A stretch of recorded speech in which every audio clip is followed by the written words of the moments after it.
ಈಜಿಪ್ಟ್ನ ಕೈರೋದಲ್ಲಿ ಒಂದು ಹಳೆಯ ಬಾವಿಯನ್ನು ಕ್ಲೀನ್ ಮಾಡಲಿಕ್ಕೆ ಕೆಲವು ಕೆಲಸಗಾರರು ಬರ್ತಾರೆ. ಬಾವಿಯನ್ನು ಕ್ಲೀನ್ ಮಾಡ್ತಿರ್ಬೇಕಾದ್ರೆ ಅವರಿಗೆ ಅದರಲ್ಲಿ 3 ಎಲುಬಿನ ತುಂಡುಗಳು ಸಿಗುತ್ತೆ. 1920 ಟೈಮ್ ಅದು. ನೋಡಲಿಕ್ಕೆ ಮನುಷ್ಯರ ಎಲುಬಿನ ಥರ ಕಾಣಿಸಿದ್ರಿಂದ ಭಯದಿಂದ ಅವರು ಅದನ್ನು ಪೊಲೀಸ್ ಸ್ಟೇಷನ್ಗೆ ಆದಷ್ಟು ಬೇಗ ಸಬ್ಮಿಟ್ ಮಾಡ್ತಾರೆ. ಬರೀ 3 ಅನ್ರೆಕಗ್ನೈಸಬಲ್ ಬೋನ್ ಪೀಸಸ್ನಿಂದ ಒಂದು ಮರ್ಡರ್ ಕೇಸನ್ನು ಸಾಲ್ವ್ ಮಾಡಿದ ಕಥೆ ಇದು. ಯಾರು ಕೊಲೆ ಮಾಡಿದ್ರು, ಯಾರನ್ನು ಕೊಲೆ ಮಾಡಿದ್ರು, ಯಾಕೆ ಕೊಲೆ ಮಾಡಿದ್ರು ಅಂತ ನಿಮ್ಗೆ ಗೊತ್ತಾದಾಗ ನೀವು ಶಾಕ್ ಆಗ್ತೀರಾ. So stay tuned till end. So ಪೊಲೀಸ್ನವ್ರ ಹತ್ರ ಯಾವುದೇ ಲೀಡ್ ಇಲ್ಲ, ಯಾವುದೇ ಕ್ಲೂ ಇಲ್ಲ, ಇದು ಮರ್ಡರಾ ಅಥವಾ ಸೂಸೈಡ್ ಅಂತ ಅವರಿಗೆ ಗೊತ್ತೇ ಇಲ್ಲ.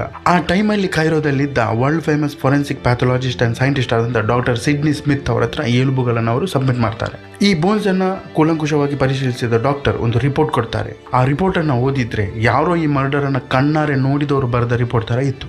ಆ ರಿಪೋರ್ಟಲ್ಲಿ ಅವರು ಬರೆದಿರ್ತಾರೆ, ಇದೊಂದು 22ರಿಂದ 25 ವರ್ಷ ಪ್ರಾಯದ ಒಂದು ಹೆಣ್ಣಿನ ಸೊಂಟದ ಭಾಗದ ಎಲುಬುಗಳು. ಅವಳ ಬಲದ ಕಾಲಿನಲ್ಲಿ ಏನೋ ಒಂದು ಲಿಂಪ್ ಇತ್ತು, ಹಾಗಾಗಿ ಅವಳು ಕುಂಟುತ್ತಾ ನಡೀತಾ ಇದ್ಲು. ಅವಳು ಮಿನಿಮಮ್ ಒಂದು ಮಗುವಿನ ತಾಯಿ ಆಗಿರಬಹುದು. ಅವಳಿಗೆ ಒಂದು ನಾಡ ಬಂದೂಕಿನಿಂದ ಅಂದರೆ ಒಂದು ಶಾರ್ಟ್ ಗನ್ನಿಂದ ಶೂಟ್ ಮಾಡಲಾಗಿದೆ. ಅವಳಿಗೆ ಶೂಟ್ ಮಾಡುವಾಗ ಅವಳು ಸ್ಟ್ರೈಟ್ ನಿಂತಿತ್ತು. ಗ್ರೌಂಡ್ ಲೆವೆಲ್ ಅಂದರೆ ನೆಲದಲ್ಲಿ ಕೂತು ಅವಳಿಗೆ ಯಾರು ಶೂಟ್ ಮಾಡಿದ್ದಾರೆ. ಆ್ಯಂಡ್ ಅವಳು ಶೂಟ್ ಆದ ನಂತರ ಅವಳು ಸತ್ತಿರಲಿಲ್ಲ. ಮೇ ಬಿ 1 ವಾರದವರೆಗೆ ಅವಳು ಬದುಕಿದ್ಲು. ಆಮೇಲೆ ಅವಳು ಸತ್ತಿದ್ಲು. ಸತ್ತು ಅವಳೀಗ 6-7 ತಿಂಗಳು ಆಗಿರಬಹುದು ಅಂತ ಅವರು ರಿಪೋರ್ಟ್ನಲ್ಲಿ ಬರೆದಿರ್ತಾರೆ.